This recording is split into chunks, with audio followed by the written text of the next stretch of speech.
Hello, I'm Rabyd, otherwise known as the Rabyd Atheist, a former pastor turned atheist, now compassionate anti-theist.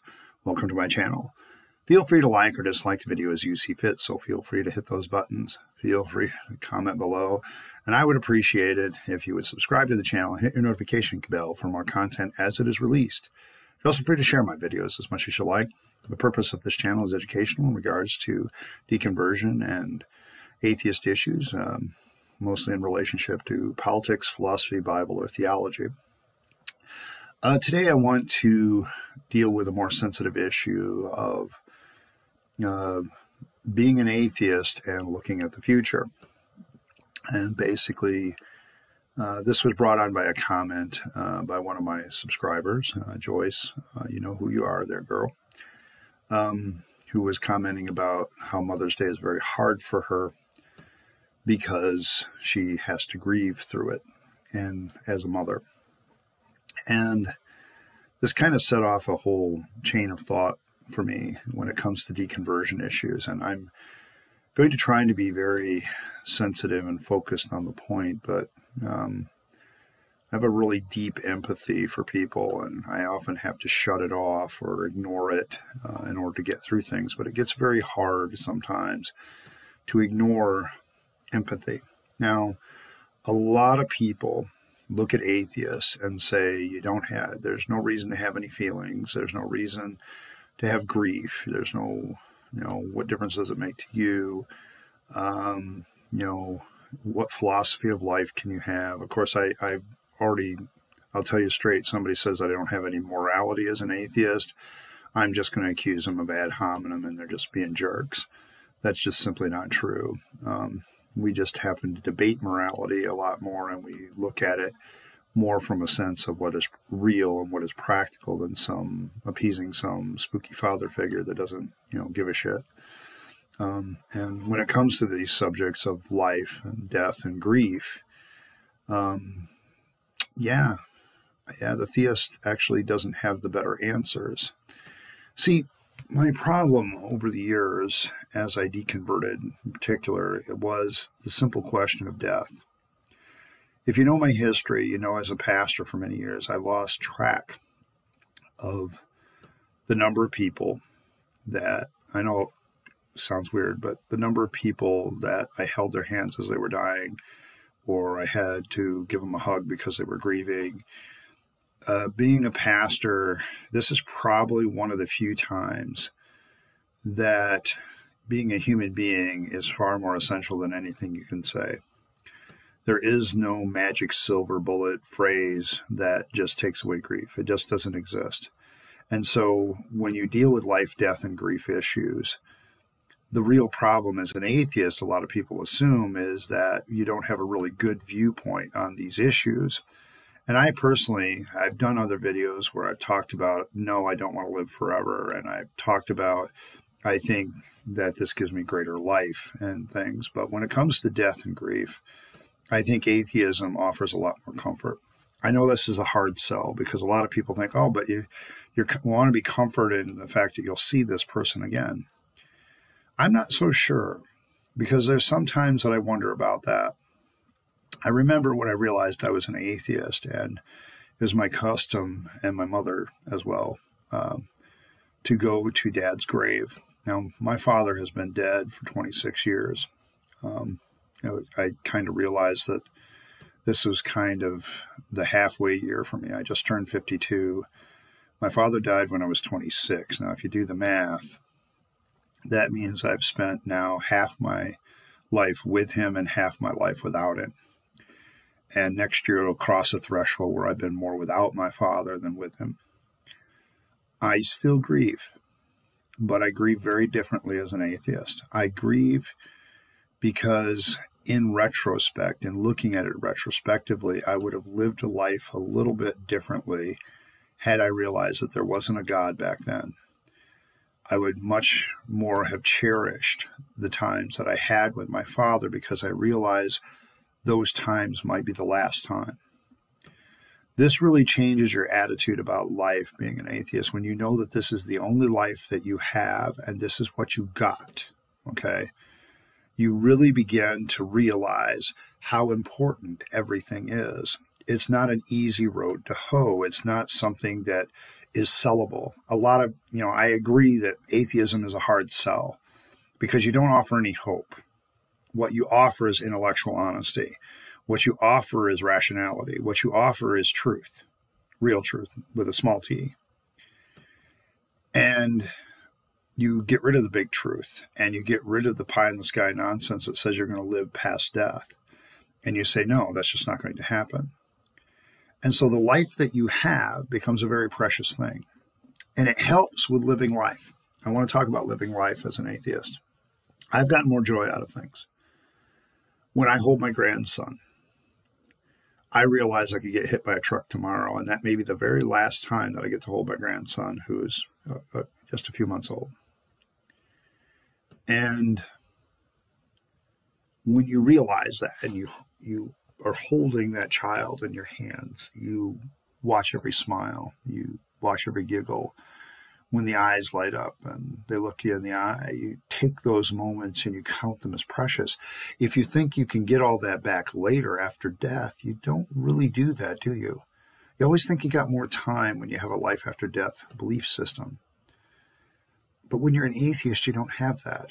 And so you can't have this mentality that says, I'm going to punt, okay, until later when we get to heaven, we can sit down and have all these conversations. No, you can't. You better have that conversation now, whatever that conversation may be. It's really affected my current life, too, situation when it comes to why I'm pursuing a different career so heavily. It's because I realize that I want to make a difference in this life, in the now, and other human beings.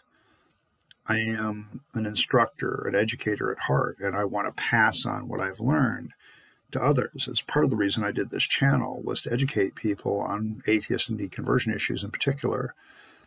Deconversion is a real thing to me, and it's very hard for me because one of the things I realize is how much time I wasted when I could be, looking at different things. It's also affected my relationships heavily because I don't want to spend time in a relationship where somebody doesn't take the relationship seriously from the standpoint of this is what we have and we need to work on this, or this is what we have and we better appreciate the time that we have because it can be taken all away. When you have this belief in an afterlife, you tend to take things for granted. I'm finding it more and more difficult to take things for granted. I just don't.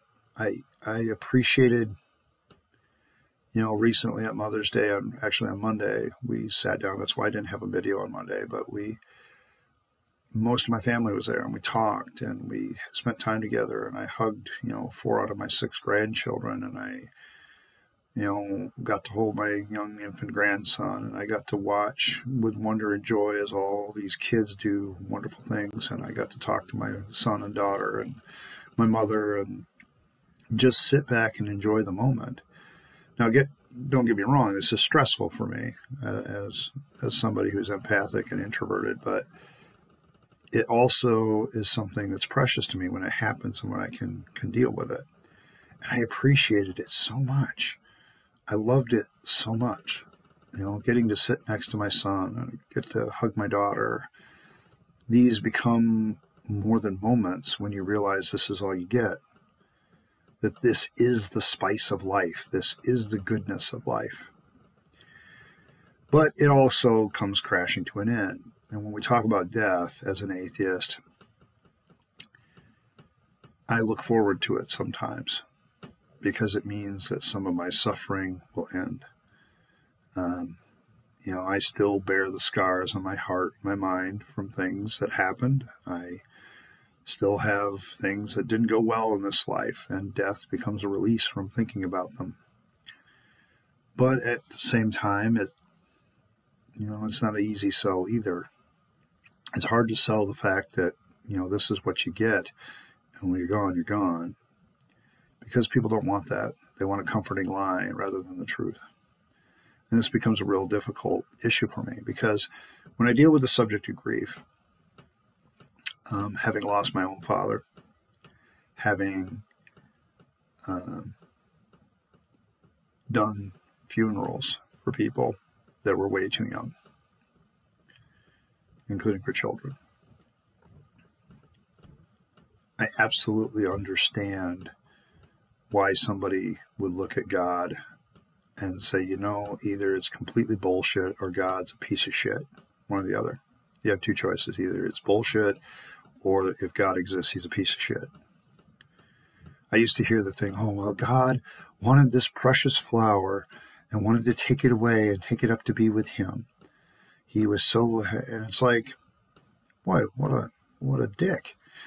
Okay, you know, it's like, you have all eternity if you truly exist as God. Time is meaningless. Why not give the people on earth this joy until the person passes naturally and then take them? To take it early just shows that you're a greedy, selfish bastard. And I just don't have any time for that. When I deal with grief now, it's a little bit different. I'm going to use my grieving over my father as an example. Once I realized I was an atheist and I was never going to see Dad again, it changed the dynamic. It is our tradition to go down to the cemetery and, you know, fix up the grave. One year I had to go down there, and it had been a couple years, so I had to scrub the gravestone of all this lichen and all this other stuff and get rid of it. And, you know, we change out the flowers, make sure his flag is there for Memorial Day and all that. Well, it's after Memorial, but usually, you know, through the summer, we change things out. We look at things and we remember Dad, and the memories fade. They get different, but there's always that kind of loving moment. And I remember after I became an atheist, my attitude about these trips changed. Before it was, you know, it's good to be here, Dad. I'll see you later. Now it's like I still talk to him like he's there. I know he's not. And I know I'm never going to see him again, but I pretend. Because sometimes I already know what he was going to say, but I just want to verbalize it and hear it in my head. And I look at these moments, and I remember the first year I went down, and I was going through a lot at the time. I remember crying because of my realization that I was never going to see my father again. And the funny thing is, after I did that, I felt so much better. I wasn't holding out to a lie about seeing my dad again. And for those of you that are grieving out there, I wanted to make this a bit more emotional video for you. I know maybe you don't believe, and you think, man, this is hard. Right, it sucks. And it's never going to go away. I wish I could say that, you know, somebody you love and care for eventually just going to stop thinking about them and not grieve over them, but that's just not true. But I will say this, once you've accepted that they're gone, truly gone,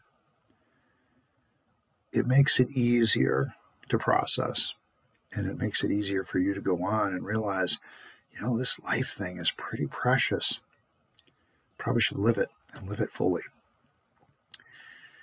Part of my other custom every time I go down to fix up Dad's grave is to walk around the cemetery. I look at the gravestones. I think some of them are neat. They tell stories all by themselves. Some of my saddest ones is where my father is buried. You know, there's a family in that cemetery where the mother, father, two of the children, and an infant child, 3, along with the parents, all have death dates that are within 3 days of each other. And it's all about the same time as the Spanish flu. And it makes me wonder. And this is the God you want to serve. It seems to me that if God existed and he truly was loving and compassionate, he would make us live as long as possible. But the other realism, I look at those gravestones and I wonder now is there's a beginning date and an end date, and there's a dash in the middle. And that's where we are, the dash. I believe in living in the dash. And grieving and death reminds me that I should live life to the fullest because this is what I get. And I should go after things. And even in grief, grief can be something that you process into strength. It can be something you process into delusion if you believe in life after death. But as an atheist, I can definitely process it into strength. Yep, my time's coming. But you know what? Until that time comes, I'm going to live it to the full. I'm not going to back off. I'm going to go after the things I want.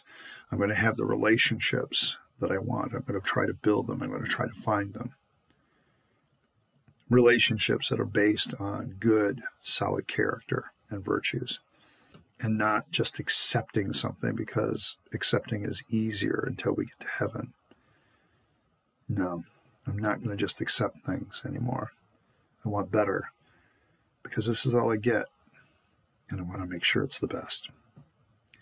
I want to thank you all for stopping by today. I hope you don't mind if I get a little bit more serious and a little bit more teary-eyed in some ways. But I realize that at holidays, shit can be really real for some people that have lost loved ones. And every Mother's Day and every Father's Day, and every Christmas, Thanksgiving and all that shit, it can really get hard. And you have my deepest sympathies and condolences. Thank you for stopping by. I appreciate every one of you. Be sure to like and share and subscribe. Every little bit helps the channel. I appreciate it. You're also free to follow me on Facebook as well. Actually, this week it became a real boon to be able to post a message on Facebook and have a few people receive it. And that way they would know, I'm not posting a video on Monday and the reasons why. So if you're interested in better communication, following me on Facebook is a really good idea. But thank you once again for stopping by, and hopefully I can convince you to be a rabid atheist like myself. In the meantime, this is Rabyd, also known as the Rabid Atheist, signing off and wishing you a good day.